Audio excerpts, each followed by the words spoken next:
विद्यार्थी मित्रांनो, इयत्ता 7वी शिष्यवृत्ती परीक्षा म्हणजेच उच्च प्राथमिक शिष्यवृत्ती परीक्षा 2027च्या तयारीसाठी ई-सारथी स्कॉलरशिप प्लॅटफॉर्मने एक टेस्ट घेतली होती।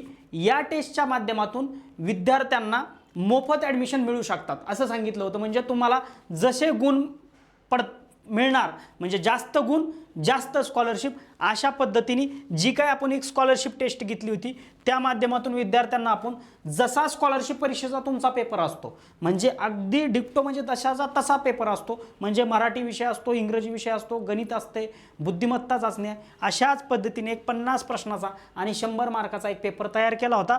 त्या माध्यमातून विद्यार्थ्यांची ऑफलाईन आणि ऑनलाईन दोन्ही पद्धतीने आपण टेस्ट घेतली होती। त्या टेस्टची उत्तरे मी तुम्हाला या व्हिडिओच्या माध्यमातून मराठी या विषयाचे, म्हणजे त्याच्यामध्ये 4 विषय होते, त्यापैकी मराठीचे तुम्हाला किती प्रश्न होते, 1 ते 10 प्रश्न तुम्हाला मराठीचे होते। तर बघा, मराठी या विषयाचे उत्तरे थोडक्यात प्रश्नपत्रिकेचे विश्लेषण या व्हिडिओच्या माध्यमातून मी तुम्हाला सांगणार आहे, त्यामुळे व्हिडिओ तुम्ही काय करायचा आहे, शेवटपर्यंत बघायचा आहे। तर बघा विद्यार्थी मित्रांनो, विश्लेषण म्हणजे काय असतं? विश्लेषण म्हणजे एक प्रकारचा अभ्यास असतो, कारण त्याच्यामधून इतर 3 पर्यायांची माहिती आपल्याला होत असते। ठीक आहे, व्हिडिओला आपण सुरुवात करू वेळ न वाया घालवता। बघा, त्यामध्ये तुमचा पहिला जो प्रश्न होता मराठीचा तो काय होता? पिटुकुली खारुताई घराच्या छपरावरून तुरुतुरु गेली, या वाक्यात आलेल्या क्रियाविशेषण अव्ययाचा प्रकार ओळखायचा आपल्याला। क्रिया काय होती? पिटकुली खारुताई घराच्या छपरावरून गेली, कशी गेली? तुरुतुरु गेली।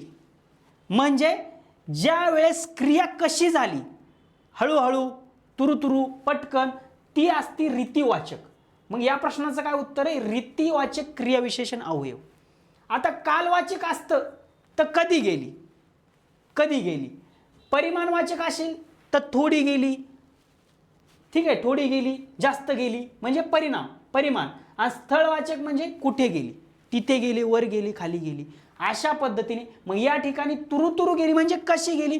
तुरुतुरु गेली, हळूहळू गेली, झटकन गेली, पटकन गेली, म्हणजे रीतिवाचक क्रियाविशेषण अवयव, म्हणजे पर्याय क्रमांक 1 तुमचं त्या ठिकाणी काय असणार आहे? उत्तर असणार आहे। दुसरा प्रश्न होता वचन प्रकारानुसार विसंगत नाम कोणते? मग वचन प्रकार म्हणजे एक वचन, अनेक वचन। मग या ठिकाणी चुली, चुली काय आहे? अनेक वचन आहे। मुली आणि अनेक वचन आहे।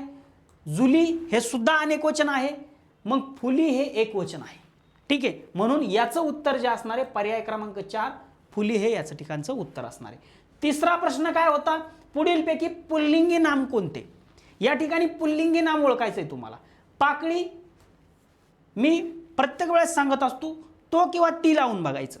बघा, ती लावलं ती पाकळी येत आहे, ती साखळी, ती कवळी, तो गवळी, मग गवळी हे या ठिकाणी काय आहे? पुल्लिंगी नाम आहे। मग पर्याय क्रमांक 1 त्या ठिकाणी विद्यार्थी मित्रांनो तुमचं पर्याय क्रमांक 1 हे तिसऱ्या प्रश्नाचं उत्तर असणार आहे। आता पुढचा जो तुमचा प्रश्न आहे तो पुढचा प्रश्न डायरेक्ट काय होता? कविता होती, कविता। आणि कवितेच्या आधारावर काय करायचं होतं तुम्हाला? प्रश्नाचे उत्तर द्यायचे होते 3 प्रश्नांचं, 4 ते 6। कविता काय होती तुमची? बघा, कविता काय होती? आणि पहिल्यांदा मी तुमचं सांगतो, उतारा असो किंवा काव्य असो, तुम्हाला उतार्यावर काव्य, एक उतारा असतो त्याच्यावर 3 ते 4 प्रश्न असतात, एक काव्य सुद्धा असतो। प्रत्येक वेळेस स्कॉलरशिपच्या पेपरला तुम्हाला प्रत्येक वेळेस हे असतं। आता तुम्ही 7वीचे विद्यार्थी, 4थीला सुद्धा जर तुम्ही स्कॉलरशिप परीक्षा दिली असेल, same as it is pattern आहे। तुम्हाला त्या ठिकाणी पोएम म्हणजे कविता असती, उतारा सुद्धा दिलेला असतो, पॅसेज असतो। मग ज्यावेळेस अशा पद्धतीचे प्रश्न तुमच्या डोळ्यासमोर येतील त्यावेळेस पहिल्यांदा कविता असो किंवा उतारा असो पहिला वाचून काढायचा। एकदा व्यवस्थित वाचला की लगेच मग सगळ्या प्रश्नाची उत्तर आपल्याला त्या ठिकाणी मिळतात। कारण विद्यार्थी काय करतात? डायरेक्ट प्रश्नावर जातात, प्रश्न वाचायचा, मग कविता, मग पहिल्या प्रश्नाचं उत्तर मिळालं, मग परत दुसरा प्रश्न वाचायचा, पुन्हा की कविता वाचून काढायची, मग परत तिसऱ्या प्रश्नाला सेम प्रोसेस करायची। अशातनं काय होतं विद्यार्थी मित्रांनो, तुमचा वेळ जातो। मग या ठिकाणी आपण पहिल्यांदा काय?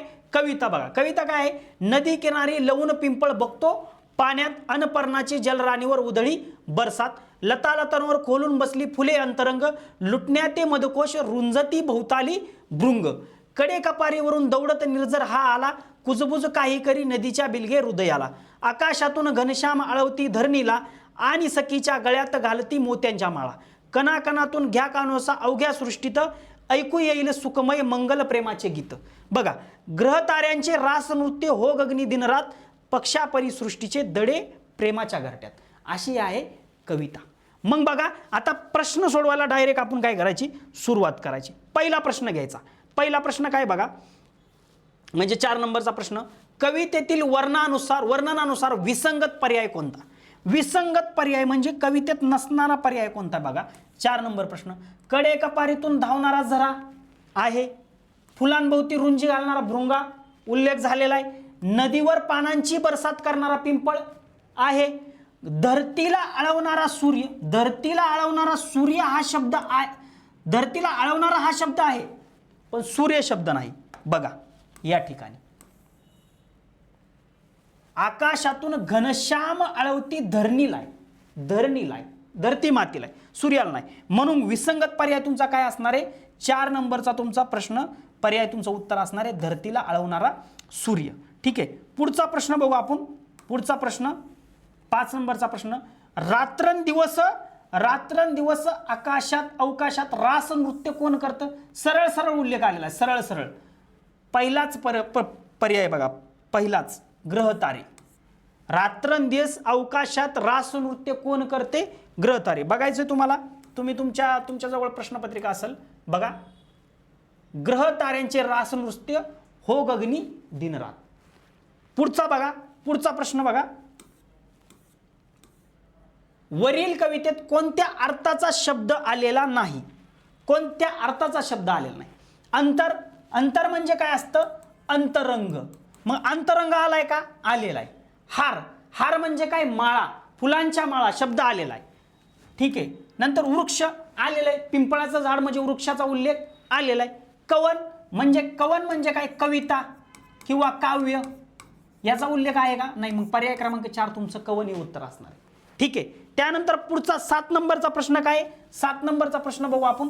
पुढील शब्दाचा समानार्थी शब्द निवडायचा आहे. समानार्थी म्हणजे तुम्हाला सोपं आहे, समानार्थी शब्द निवडायचा आहे. बघा काय आहे? संरचना. संरचना म्हणजे काय? संरचना म्हणजे काय? थोडक्यात ठेवण, मांडणी. एखाद्या गोष्टीची बघा संरचना करणे, मांडणी करणे, ठेवण करणे. म्हणजे पर्याय क्रमांक 4 तुमचं ठेवण हे उत्तर असणार आहे. नजाकत म्हणजे नाजूक, भूषण म्हणजे आभूषण, शृंगार, भूमिका म्हणजे एखाद्या गोष्टीची जबाबदारी, भूमिका मांडणे. ठीक आहे, म्हणून आपलं पर्याय क्रमांक 4 आपलं सोपं उत्तर असणार आहे. 8 नंबरचा प्रश्न काय होता? पुढीलपैकी कोणती जोडी विरुद्धार्थी शब्दाची नाही? अचूक 2 पर्याय निवडा.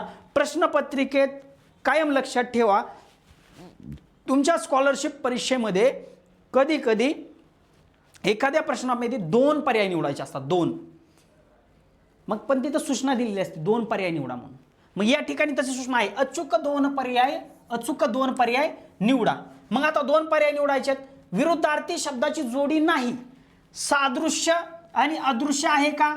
नाही. अदृश्य वेगळा आहे, सादृश्य शब्द वेगळा आहे, दोन्ही वेगळे. ठीक आहे, जर याचा विरुद्धार्थी म्हणलं वैसादृश्य आलं असतं, वैसादृश्य. ठीक आहे, दादांत म्हणजे काय? बघा दादांत म्हणजे पूर्णतः सपशेल खोटं, पूर्णपणे. बघा दादांत आपण काय बोलतो दादांत खोटे बोलतोय, हा म्हणजे हा सरळ सरळ पूर्णतः खोटे बोलतोय. मग दादांत पूर्णतः एकच शब्द, विरुद्धार्थीचा प्रश्न येत नाही. म्हणून हे 2 पर्याय आहेत. पर्याय क्रमांक 1 उत्तर आहे, पर्याय क्रमांक 2. त्या ठिकाणी असे प्रश्न ज्यावेळेस येतात ना, पर्याय क्रमांक 1 ला बी गोल करायचं, 2 ला बी गोल करायचं. एकाला गोल नाही करायचं, दोन्हीला गोल करायचं. मग 3 नंबर पर्याय काय होता? त्रोटक आणि विस्तृत. त्रोटक म्हणजे काय? त्रोटक म्हणजे थोडक्यात सांगणे. एखादी गोष्ट त्रोटक सांगतोय, हा थोडक्यात सांगतोय. विस्तृत म्हणजे अगदी विस्तृतपणे. ठीक आहे, प्रधान म्हणजे काय? प्रधान म्हणजे विशेष, मुख्य, प्रधान सचिव, मुख्य सचिव. ठीक आहे, मग गौण म्हणजे काय? गौण म्हणजे महत्व नसलेला.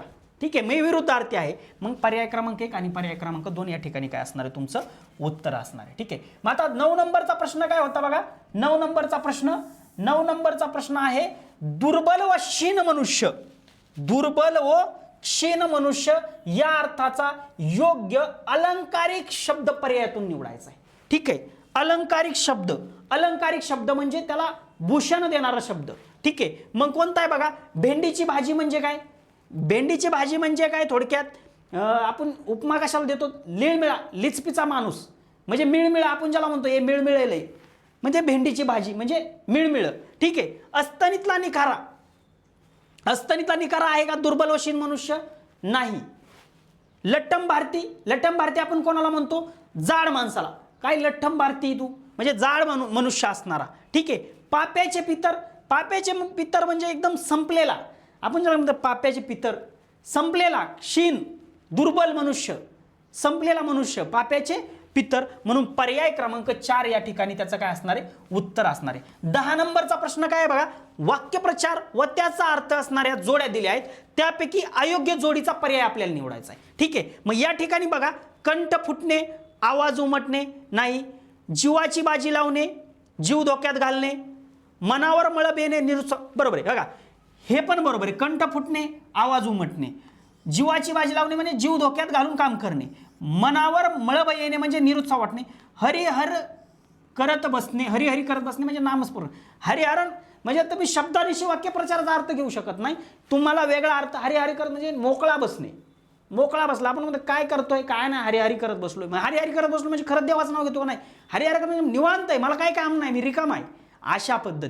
अशा पद्धतीने आपल्याला त्या ठिकाणी हे अस्तनीतला निखारा मगाशी तुम्हाला सांगायचं राहील. अस्तनीतला निखारा म्हणजे काय बघा. अस्तनीतला निखारा म्हणजे तुम्ही त्याला काय म्हणू शकता, एखादा व्यक्ती आपल्यासोबत असतो, फक्त असतो सोबत पण नसतो, म्हणजे आपल्यासोबत राहून तो समजून घ्या. ठीक आहे. अशा पद्धतीने हे तुम्हाला प्रत्येक वाक्यप्रचार असेल, प्रत्येक प्रश्न तुम्हाला, प्रत्येक प्रश्नाचं विश्लेषण तुम्हाला अशा पद्धतीने विद्यार्थी मित्रांनो काय करायचंय. हे तुम्हाला जे सांगितलं 7वी स्कॉलरशिपचा जो काय पेपर झाला, मराठी या विषयाचं हे विश्लेषण झालं. तुम्हाला अशाच पद्धतीने आमच्या प्रत्येक बॅचमध्ये शिकवलं जाणार. मी तुम्हाला अगोदरच सांगितलंय, live lecture, recorded lecture, weekly test, आणि वीकली टेस्टचं जे ॲनालिसिस, जे विश्लेषण होतं ते या पद्धतीने होतं. Previous year question paper discussion अशा पद्धतीने होतं. म्हणजे थोडक्यात विद्यार्थी मित्रांनो, तुम्हाला जर इयत्ता 7वी स्कॉलरशिप परीक्षेची तयारी अशा पद्धतीने योग्य मार्गदर्शनाने जर करायची असेल, तर आमच्या ई-सारथी स्कॉलरशिपची जी काय आता तुम्ही जे काय मार्क्स पडलेले आहेत ते आम्हाला सांगा. त्या मार्कानुसार तुम्हाला जर 100% मार्क्स मिळाले असतील, 100 पैकी 100 मिळाले असतील तर 100% डिस्काउंट दिला जाईल. परंतु तुम्हाला कमी मार्क्स मिळाले असतील तर तुम्हाला सुद्धा कमीत कमी आम्ही गॅरंटी काय दिलेली, तुम्हाला सगळ्या गोष्टी माहिती आहे, तेवढा डिस्काउंट तुम्हाला दिला जाईल. आमच्याशी आमचा जो काही नंबर आहे, क्वेश्चन पेपरवर सुद्धा नंबर तुम्हाला दिलेला आहे. ठीक आहे. क्वेश्चन पेपरवर सुद्धा तुम्हाला काय दिलेला आहे, नंबर दिलेला आहे. त्याच्यावरती सुद्धा तुम्ही काय करा, संपर्क साधा. ठीक आहे. आणि बॅच लवकरात लवकर जॉईन करून घ्या. धन्यवाद.